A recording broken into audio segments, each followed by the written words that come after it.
The average American household spent over $2,200 on heating last winter. But before rural electrification reached most of this country, more than 6 million farms kept families warm through brutal winters using methods that cost almost nothing. Almost nobody has been told that number. 25 methods, real costs, honest watts, and why every single one was pushed out. Number 24 has been sitting right under your nose your whole life.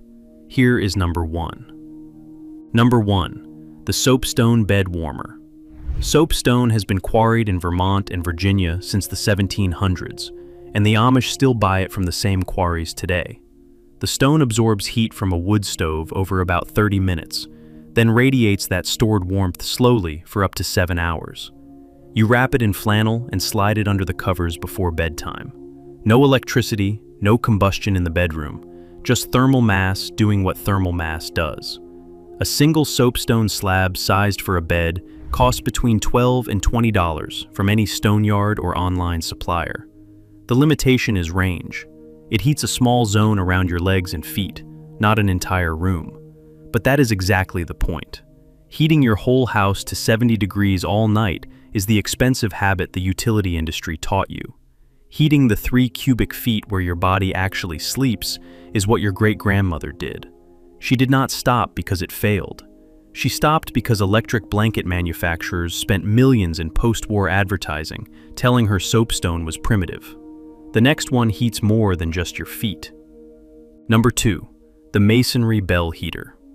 In Eastern Europe and Scandinavia, masonry stoves have been standard since the 1500s. The bell design, refined by Russian engineers in the 1800s, sends combustion gases through a tall interior chamber where they swirl and deposit heat into a massive brick or clay structure. You burn one small, hot fire for about 45 minutes.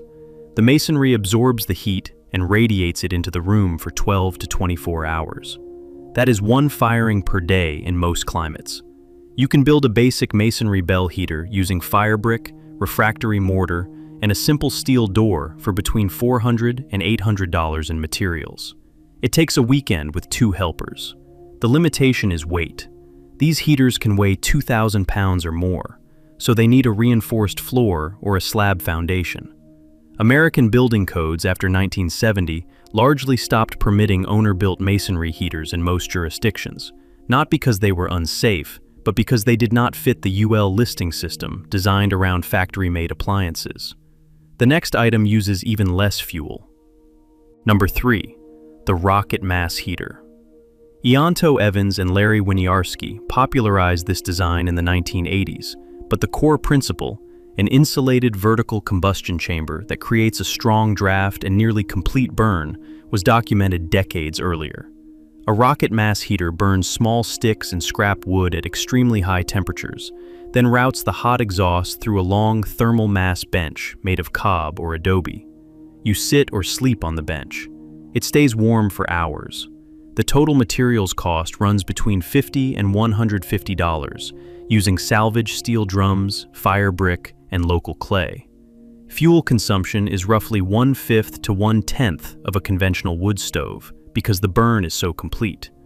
The limitation is that it produces visible smoke during the first few minutes of startup, and it requires manual feeding of small fuel. Most municipal codes classify it as an unapproved combustion appliance, which means your homeowner's insurance may not cover it. That classification was not based on emissions testing. It was based on the device never having been submitted to the same certification labs that charge tens of thousands of dollars per appliance. That fee structure alone keeps simple, effective designs out of the approved catalog. The next one requires no combustion at all. Number 4.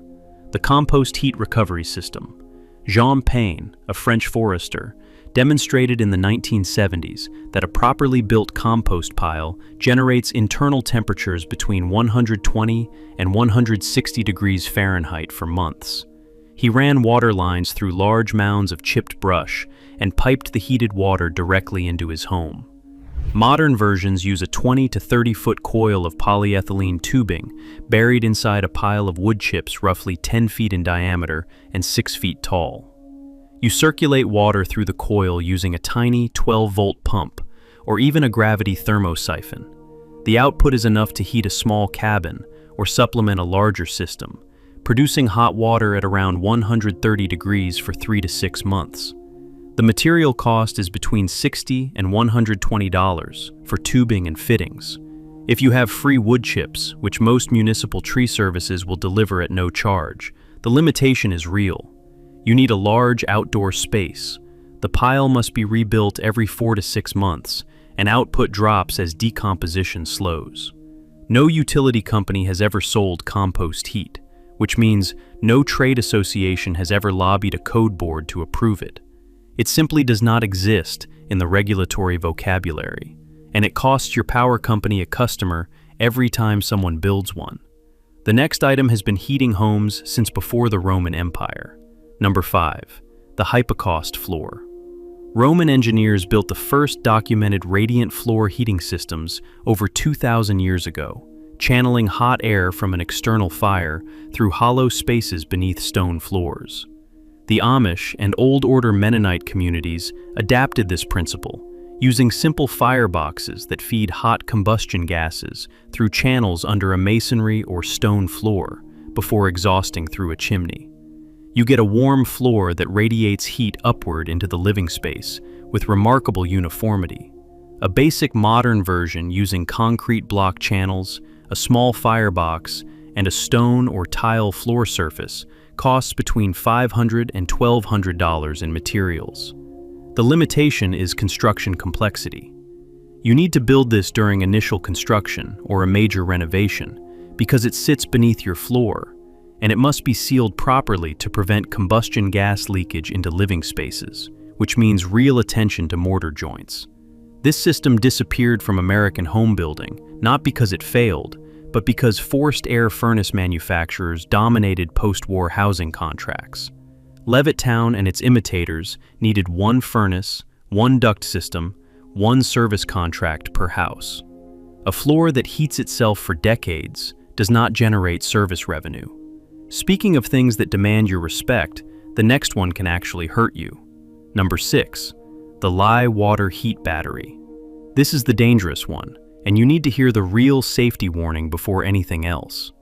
Concentrated lye, sodium hydroxide, dissolved in water, releases significant heat through an exothermic reaction. Old Order communities have used this chemistry for soap making for centuries and understood its thermal output long before anyone called it thermochemistry. When you add dry lye pellets to water, the solution can reach temperatures above 200 degrees Fahrenheit rapidly. Sealed in a proper container, this reaction can warm a small enclosed space for hours. You can buy a 50-pound bag of sodium hydroxide for between $30 and $45, but the limitation is severe. Lye is caustic. It causes chemical burns on contact with skin, and the reaction can boil over if proportions are wrong. You must wear full coverage gloves, eye protection, and never add water to lye. Always lye to water. This was never commercialized as a heating product because the liability exposure terrified manufacturers. No insurance company would underwrite it. That is honest product liability math, not conspiracy. But the chemistry is real. It is documented in every general chemistry textbook, and Old Order communities still use the heat output during soap making season to warm their workshops. The next item has none of that danger and fits in your pocket. Number 7. The terracotta pot and candle heater. You have seen this one online, and most of the claims about it are wildly exaggerated. A few tea light candles placed beneath nested terracotta pots will not heat a room. Each candle produces roughly 32 BTUs per hour, and 4 of them together generate about 128 BTUs. For comparison, a small space heater produces about 5,000. So here is the honest output. This is comfort heating for a desktop or a small enclosed area like a car during an emergency, not a whole room solution. Materials cost is under $10. The real function is concentrating and directing the small amount of heat a candle produces into a thermal mass that radiates it more steadily instead of sending it straight to the ceiling. The limitation is plain. It is milliwatt scale power. Anyone telling you otherwise is lying. This method did not get suppressed. It simply never produced enough heat to threaten any industry. But stating that honestly is what separates useful information from clickbait, and that honesty matters even more for the next one. Number 8. The Haybox Cooker and Heat Retention Chest. Now here is the objection you are probably forming right about now. If any of these actually worked well, the market would have kept them. Why would companies walk away from something effective? The Haybox Cooker is the answer. During both World Wars, governments on every side actively promoted this technique. You bring food to a boil on any heat source, then transfer the pot into a heavily insulated box packed with hay, wool, old blankets, or even crumpled newspaper. Residual heat finishes the cooking over several hours. The United States Department of Agriculture published Haybox instructions in official wartime pamphlets. It reduced fuel consumption for cooking by 60 to 80%. Total materials cost is $0 to $15. The limitation is time. Cooking takes 3 to 4 times longer than active stovetop methods. But the reason the market abandoned it is simple. Appliance manufacturers cannot sell you a product that is literally a box of hay. There is no margin in it. There is no replacement part, no service contract, no planned obsolescence. The market did not reject these methods because they failed. It rejected them because they could not be monetized. And the next few items prove this was not a fringe phenomenon. Number 9. The Amish wood cook stove with water jacket. Companies like Elmira Stoveworks and Pioneer Made have manufactured these continuously since the late 19th century. A cast iron cook stove with an integrated water jacket heats your kitchen, cooks your food, and produces domestic hot water, all from one firebox. Thousands of these are in active daily use in Amish and Old Order communities across Pennsylvania, Ohio, and Indiana right now. A used model costs between $200 and $600.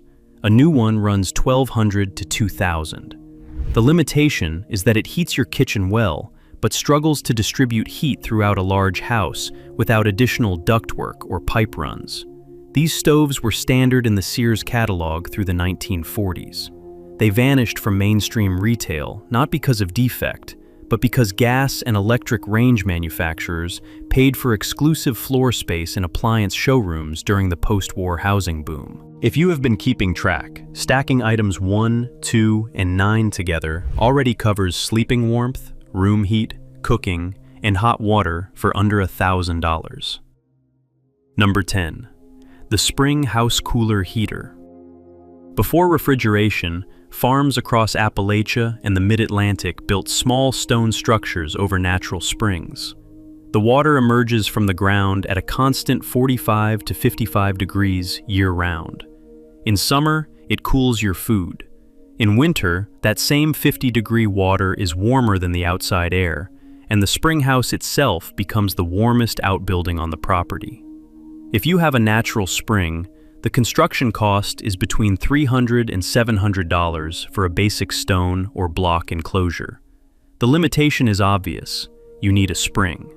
But millions of rural properties sit on them and do not know it because no real estate listing has mentioned spring rights in decades. County geological surveys, most of them free at your local extension office, will tell you if your land has one. Number 11. The Earthen Wall Trom System. Felix Trom and Jacques Michel formalized this passive solar technique in the 1960s, but the principle, a dark-colored thermal mass wall behind glass that absorbs sunlight and radiates it inward, is centuries older. Adobe and rammed earth homes across the American Southwest used this effect before anyone gave it a name. A south-facing wall of dark masonry behind a sheet of glass absorbs solar energy during the day and releases it into the home at night. Materials cost for a basic retrofit runs $150 to $300 for tempered glass and framing. The limitation is that it only works with sufficient south-facing sun exposure, and it produces no heat on cloudy days. Trom walls were briefly included in HUD-funded solar housing demonstrations in the 1970s. When oil prices dropped in the 1980s, federal funding vanished, and building codes reverted to prescriptive insulation standards that gave no credit for passive thermal mass. Let us talk about what your heating bill would actually look like if you stacked 3 of these methods. Number 12. The masonry chimney heat reclaimer. Most conventional fireplaces send 70 to 90% of their heat straight up the chimney. A heat reclaimer is a metal heat exchanger installed inside the flue pipe that captures a portion of that escaping heat and redirects it into the room, usually with a small fan or by simple convection. Commercial versions were sold in hardware stores through the 1980s for around $40 to $60. Today, salvaged units show up for $15 to $30 at flea markets and estate sales. The limitation is that they reduce draft if oversized, and they require periodic cleaning to prevent creosote buildup. They were pulled from most retail chains not because of recalls, but because furnace manufacturers pressured retailers with exclusive distribution agreements that pushed out accessories for competing heat sources. Number 13. The double envelope house. In the 1970s, architect Lee Porter Butler designed homes with 2 concentric walls, separated by an airspace that acted as a continuous convection loop. Solar heated air rose between the walls on the south side, crossed through the attic space, and descended on the north side, distributing heat without any mechanical system. Several hundred of these homes were built across the United States. Measured heating costs were 70 to 80% lower than conventional homes of the same size. Construction adds roughly 10 to 15% to standard framing costs. The limitation is that it requires careful design to avoid moisture problems in the interstitial space. This building method was documented in Mother Earth News, Popular Science, and even mainstream architectural journals. It disappeared from production home building because it could not be value engineered into the tract housing assembly line. Every dollar spent on a double wall was a dollar not spent on finishes that photograph well in listing photos. Number 14. The underground greenhouse or walipini. Farmers in Bolivia have grown food year-round in sunken greenhouses for centuries. The concept is simple. Dig 6 to 8 feet into the earth, where soil temperature stays between 50 and 55 degrees, then cover the top with a south-facing transparent roof. The earth itself provides the baseline heat. Construction cost using reclaimed windows and local excavation runs between $200 and $600. The limitation is drainage. Without proper grading and a gravel bed, a walipini floods. These structures produce both food and warm air that can be channeled into an adjacent home. No building permit category exists for them in most American jurisdictions because the code literally has no checkbox for a heated hole in the ground. Number 15. The rural electrification contract. This is the suppression story that ties the first 14 together. When the Rural Electrification Administration began wiring farms in the late 1930s, the cooperatives required minimum electricity purchase agreements. If your farm did not consume a baseline amount of kilowatt hours each month, you paid a penalty or were disconnected. That contractual structure created a financial incentive to abandon every non-electric heating method. Your grandmother did not throw out her soapstone or her hay box because they stopped working. She threw them out because the REA contract made it cheaper to use the electricity she was paying for, whether she used it or not. These minimum purchase clauses are documented in USDA Rural Electrification Administration records held at the National Archives. This was not a conspiracy. It was contract law, and it worked exactly as designed. The next set of items proves these methods scaled far beyond any single farm. Number 16. The ceramic tile stove or Kachelofen. In Germanic Europe, the Kachelofen has heated homes continuously since the 1400s. These are massive ceramic tile-clad masonry stoves that burn 1 load of wood per day and radiate gentle, even heat for up to 24 hours. Modern kit versions from European manufacturers cost between $3,000 and $6,000, but a skilled owner-builder using fire brick and locally made tiles can build one for $800 to $1,500. The limitation is weight and footprint.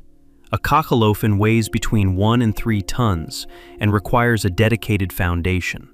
American building codes adopted after 1980 generally require UL-listed or ICC-certified installations, and no domestic testing lab has ever certified a traditional cockalophon because no domestic manufacturer has ever paid the certification fee.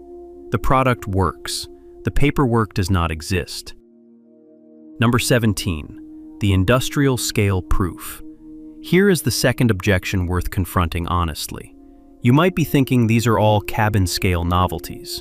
They are not. Consider this. The entire city of Lund, Sweden, population 90,000, gets a substantial portion of its district heating from a system that stores summer solar heat in underground boreholes and retrieves it in winter. The principle is the same as the compost pile, the spring house, and the tram wall. Thermal mass stores energy. The only variable is scale. The Drake Landing Solar Community in Okotoks, Alberta, completed in 2007, provides 90% of space heating for 52 homes using underground thermal storage charged by rooftop solar collectors. No combustion, no electricity for heat generation.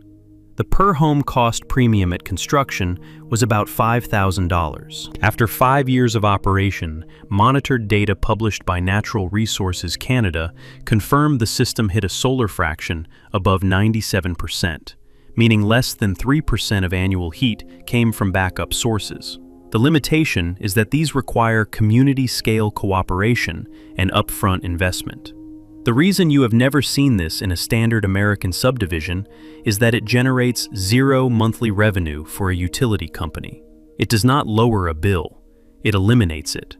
Number 18. The straw bale wall. Load-bearing straw bale construction was common on the Nebraska plains in the 1880s and 90s when lumber was scarce. A straw bale wall provides an insulation value between R25 and R40, depending on orientation, which exceeds code minimum wall insulation in most climate zones. Bales cost between $2 and $5 each, and a small home requires 200 to 300 bales. Total wall cost runs $400 to $1,500. The limitation is moisture. Straw must stay dry, which means proper detailing at the foundation, window openings, and roof overhang. Straw bale construction has been approved under the International Residential Code Appendix S since 2015, yet most local jurisdictions have not adopted that appendix. Your building inspector may not know it exists. Each home that uses straw instead of fiberglass is a home that bought zero insulation from Owens Corning. Number 19. The DIY soda can solar air heater. This is the cheapest weekend build in the back half of this list, and it works immediately. You collect 60 to 80 aluminum soda cans, cut the tops and bottoms, stack them into columns inside a shallow wooden box, paint them flat black, cover the front with a sheet of polycarbonate or old glass, and mount the unit on a south-facing wall. A small computer fan or a passive convection vent draws cold room air in at the bottom and pushes solar-heated air out the top. Measured temperature rises of 40 to 60 degrees above ambient are common on sunny days. Total cost is between $20 and $45. The limitation is that it produces zero heat at night and reduced output on cloudy days. This design has been published in dozens of extension service bulletins and DIY magazines since the 1970s. No manufacturer has ever commercialized it because the primary material is literal trash.